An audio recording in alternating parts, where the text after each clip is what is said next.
Hi everyone, it's Ashley Howard. I'm so glad to speak to you today. If you would subscribe down below, I would so appreciate it. And also stick around till the end because I will be giving tips for toddlers and babies when you're homeschooling. I know that's a big deal and I want to address your questions on that. So let's get started with schedule. We get up around 8 or 8:30. And we start with breakfast and then we have our Bible time at the table. I find that if we're sitting still and they're eating, they're much more attentive. And so we all gather around, sit at the table. We start reading our Bible. This year we're reading the Day by Day Kids Bible. You can read the Bible in 1 year, 7 minutes a day. Just kind of a little flip through. It does have a lot of words and not as many pictures, but my kids don't mind at all. They still just love hearing the Bible.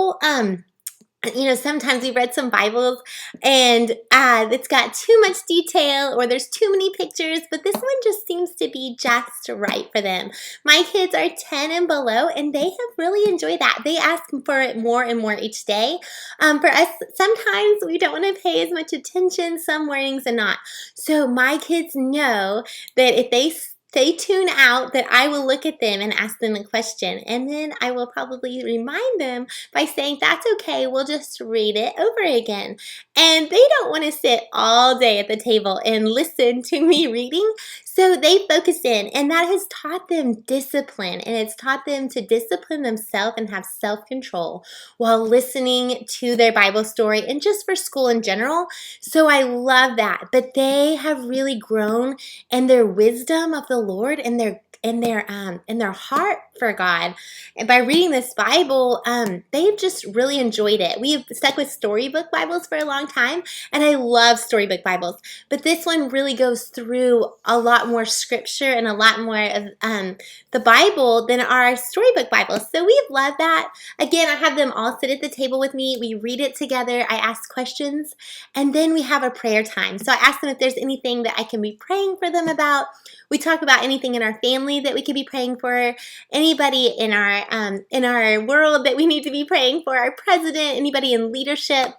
We have such a good time talking about everything and ways we can be praying for people. So we always do that first. And that's probably my favorite part of the day homeschooling, actually. And then we go on to this book. We go on to more than words. It's Rebecca Spooner. She's the one that does Gather Round. So we love her stuff. I will kind of flip through. Really, this book is great for telling you different character qualities and kind of giving a story around a character quality. So we might have like obedience, joyfulness. So I'll pick one that we're kind of struggling with and we'll go through that one. Again, remember with your homeschool books, you don't have to go to an order. I know it's so tempting to say, I can't skip over and come back. But oftentimes I find that is so rewarding when you just go to what you need instead of following the book. But you use the book as your guide, but you don't have to follow it exactly. So they will go through, they'll do a picture and they'll do some kind of word study, some copy work. My oldest has this book. So there's an older version and there's a younger version. I'll show you the younger version real quick. So that's the older version. This is the younger version. It has a lot more coloring, a lot of copy work. So you can see these sweet little visuals. I love them. Okay, so that is kind of how we start our morning in our Bible time.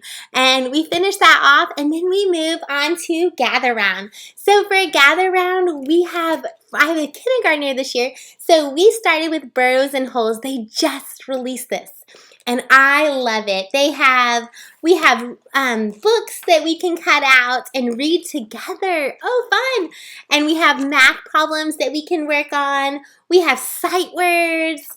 all those fun things that kindergartners need to learn, and it's all in one place. And she can work on that while I read to my older kids in their gather round book.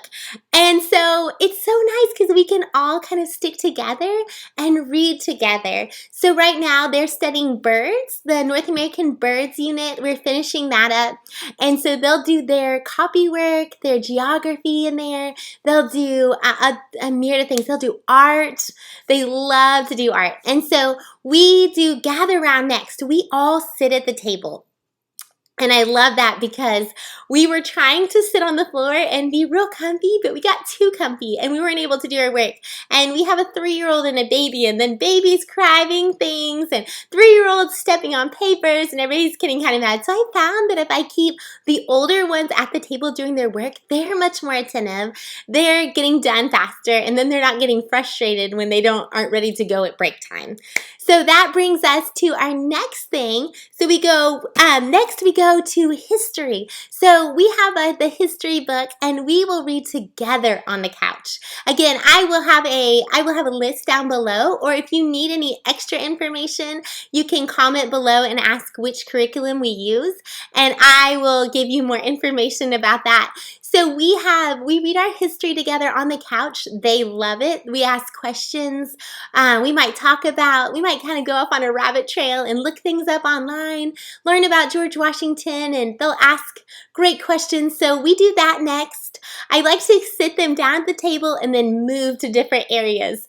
That way they're always just kind of not just sitting in one place, but then we go to the couch and we read over here. After that, after we get done with history, we go to our reading. So I will read with my 2nd grader on the couch, and I give my kindergartner a little break because by this time she's been sitting there for a while and she is ready to go play with her 3-year-old brother. So they will go play outside, they'll play with the baby, and then they're all so happy, and I can work with my 2nd grader, and my 4th grader is very independent in her work, so she can go do that. So that's kind of how our morning starts off. After that, we'll take a break together, and then we'll just kind of all enjoy our time together. We might go play outside for 30 minutes, or we might look up things that we were interested in as we were studying. We might do an art project. There's a myriad of things that we kind of do during that time.